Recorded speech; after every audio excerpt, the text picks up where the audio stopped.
기원전 218년 알프스 산맥에 믿을 수 없는 광경이 펼쳐졌습니다. 9만 명의 군사와 함께 37마리의 코끼리가 눈 덮인 산길을 헤치며 걸어가고 있었죠. 세상 사람들은 이렇게 말했습니다. 미쳤다. 저런 게 어떻게 가능하냐? 하지만 이 남자는 해냈습니다. 그의 이름은 한니발. 오늘은 상식을 뒤엎고 불가능을 가능으로 만든 천재 전략가의 이야기를 들려드리겠습니다. 기원전 247년 북아프리카 카르타고에서 태어난 한니발. 그의 아버지 하밀카르는 로마와의 1차 포에니 전쟁에서 패배한 장군이었습니다. 전쟁에서 진 카르타고는 막대한 배상금을 물어야 했고 하밀카르는 이 굴욕을 평생 잊을 수 없었죠. 9살 한니발이 아버지를 따라 신전에 갔을 때의 일입니다. 하밀카르는 어린아들의 손을 잡고 제단 앞에 무릎을 꿇렸습니다. 그리고 한니발에게 맹세하게 했죠. 평생 로마를 적으로 여기겠다고 말해라. 어린 한니발은 아버지의 간절한 눈빛을 보며 맹세했습니다. 하지만 문제가 있었어요. 로마는 당시 지중해 최강의 해군력을 자랑했습니다. 바다로는 절대 이길 수 없었거든요. 26세가 된 한니발은 카르타고군의 최고 사령관이 되었습니다. 그리고 모든 사람이 미쳤다고 생각하는 계획을 세우기 시작했죠. 바다가 안 되면 육지로 가자. 알프스를 넘어서. 당시 알프스 산맥은 높이 4,000m가 넘는 험준한 산들로 이루어져 있었습니다. 겨울이면 영하 30도까지 내려가는 죽음의 땅이었죠. 게다가 한니발은 여기에 코끼리까지 데리고 가겠다고 했습니다. 카르타고의 원로들은 격렬히 반대했습니다. 알프스는 죽음의 산이다. 코끼리를 데리고 간다고? 정신이 나갔나? 하지만 한니발의 생각은 달랐습니다. 그는 이렇게 말했죠.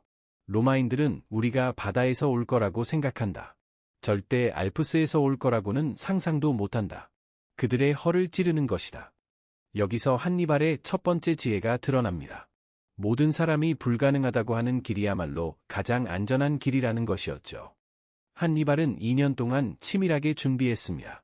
먼저 코끼리들을 추위에 적응시켰어요. 점차 기온을 낮춰가며 훈련시키고 산악 지형에서 싸우는 법을 가르쳤죠. 하지만 가장 중요한 건 따로 있었습니다.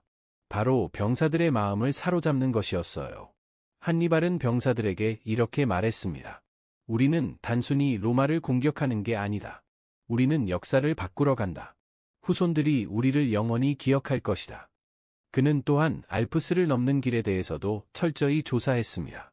갈리아족 상인들로부터 정보를 수집하고 지형을 파악했죠. 심지어 현지 부족장들과 미리 협상까지 마쳤습니다. 기원전 218년 10월, 드디어 알프스 횡단이 시작되었습니다. 9만 명의 군사, 1만 2천 명의 기병, 그리고 37마리의 코끼리가 죽음의 산으로 향했어요. 첫 번째 위기는 갑작스러운 눈보라였습니다. 기온이 영하 20도까지 떨어졌죠. 병사들은 동상에 걸렸고 코끼리들은 추위에 떨었습니다. 하루에 수백 명씩 죽어나갔어요. 하지만 한니발은 절대 뒤로 물러서지 않았습니다. 그는 항상 맨 앞에서 길을 인도했죠. 추위에 떨고 있는 병사들을 직접 돌보고 낙오자들을 격려했습니다. 이것이 한니발의 두 번째 지혜였어요. 리더는 말이 아니라 행동으로 이끈다는 것이죠. 두 번째 위기는 더 심각했습니다. 좁은 절벽길에서 낙석이 떨어지기 시작한 겁니다. 길이 무너져 내리면서 한 번에 수백 명이 벼랑 아래로 떨어졌어요. 앞으로 갈 수도, 뒤로 물러날 수도 없는 절체절명의 순간이었습니다. 그때 한니발의 천재성이 빛났습니다. 그는 공병들에게 지시했어요. 바위에 불을 지펴라. 뜨거워지면 찬 식초를 부어라. 열팽창과 급속 냉각으로 바위가 갈라지는 원리를 이용한 겁니다. 2000년도 더 전에 말이죠. 이 방법으로 바위를 깨뜨려 길을 뚫었습니다. 이것이 한니발의 세 번째 지혜였어요. 문제 앞에서 포기하지 말고 과학적 사고를 활용하라는 것이었죠. 15일 만에 한니발은 해냈습니다. 인류 역사상 처음으로 코끼리를 데리고 알프스를 넘은 겁니다. 하지만 대가는 컸어요. 9만 명 중 겨우 2만 명만 살아남았고 37마리의 코끼리 중에는 단 한 마리만 남았습니다. 한편 로마에서는 난리가 났습니다. 한니발이 알프스를 넘었다고? 불가능하다. 로마 원로원은 믿을 수 없다는 반응이었죠. 그들은 한니발이 바다에서 올 거라고만 생각하고 있었거든요. 하지만 한니발의 진짜 천재성은 이제부터 시작이었습니다. 트레비아 강에서 첫 번째 대승을 거두었죠. 어떻게 가능했을까요? 한니발은 로마군의 성격을 완벽히 파악하고 있었습니다. 로마인들은 자존심이 세고 도발하면 반드시 덤빈다는 것을 알고 있었죠. 그래서 일부러 약한 척 후퇴하며 로마군을 강으로 유인했습니다. 그리고 미리 숨겨둔 병력으로 측면을 공격했어요. 이것이 한니발의 네 번째 지혜입니다. 적을 아는 것이 승리의 절반이라는 것이죠. 그리고 2년 후 칸나에에서 한니발은 전쟁 사상 최고의 걸작을 만들어냅니다. 8만 명의 로마군을 3만 명으로 포위해서 거의 전멸시킨 겁니다. 한니발은 로마군이 중앙 돌파를 선호한다는 것을 알고 있었어요. 그래서 일부러 중앙을 약하게 배치하고 로마군이 돌진하면 양쪽에서 포위하는 전술을 썼죠. 마치 주머니 속으로 들어온 쥐를 잡는 것처럼 말이에요. 이 전투에서 로마는 하루 만에 5만 명의 병사를 잃었습니다. 로마 건국 이래 최악의 패배였죠. 한니발의 이름은 로마 아이들이 밤에 울음을 그치게 하는 무서운 존재가 되었습니다. 칸나의 대승 후 한니발은 로마 성문 앞까지 갔습니다.